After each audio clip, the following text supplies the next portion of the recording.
भाई साहब उसमें भी जरा दे दीजिए, थोड़ा लेवल बढ़ा दीजिएगा। हेलो साउंड वाले भाई साहब थोड़ा लेवल बढ़ा दीजिए, 1 पॉइंट और डिले बढ़ा दो। हेलो कहाँ कहाँ छोड़ने रही सर ये? हई फेंक दाना लोड़ा, गुस्सा कम कर थोड़ा, चूड़ी फूट जाए के मन टूट जाए, क्या बात छूट जाए। हरा राजा जी के दिलावा, हरा राजा जी के दिलावा टूट जाए।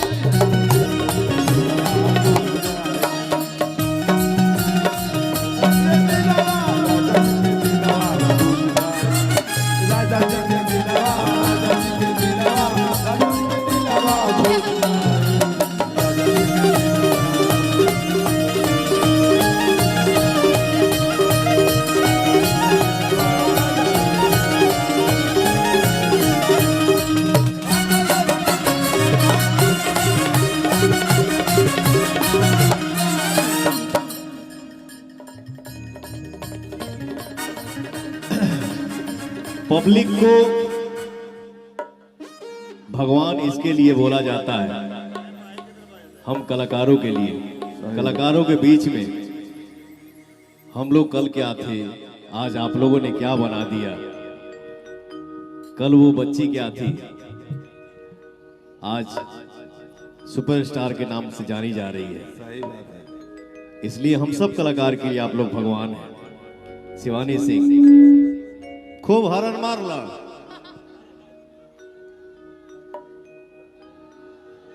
वो तान्या जी हैं, ये जिया जी हैं, ये आरोही जी हैं। आप लोग दिल से मेहनत करिए और भगवान हम सब कलाकारों को आगे बढ़ाए। तहरा राजा जी के दिलावा, राजा जी के दिलावा,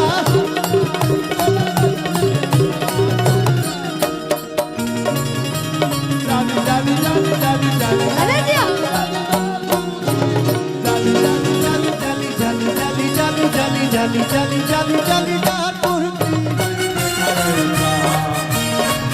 हम तो तोरे जैसा नहीं देखा ऐसा, हम तो तोरे जैसा हो नहीं देखा ऐसा।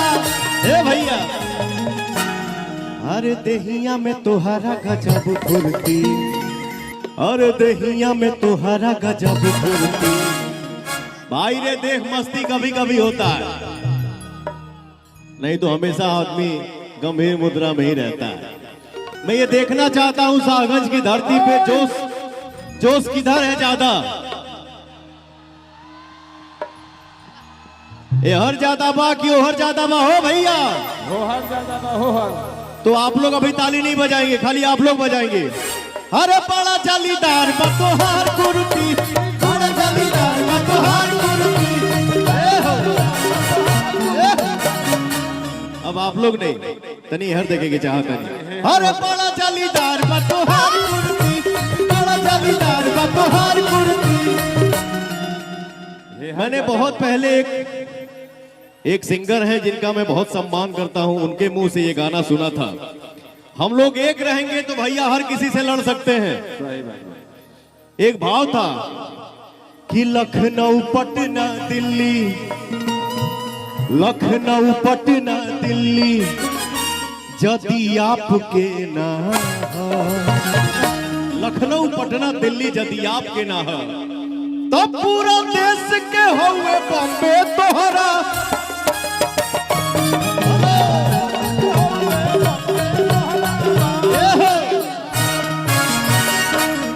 एक कलाकार एक साइड एक समय में एक ही साइड जा सकता है। बारी बारी का बात आया, कहां जोश ज्यादा है तो सब दिखा दिए। एक बार चारों तरफ से हो जाए हो भैया। अरे बड़ा जालीदार बतो, बड़ा जालीदार बतोहार कुर्ती, बड़ा जालीदार बतोहार कुर्ती।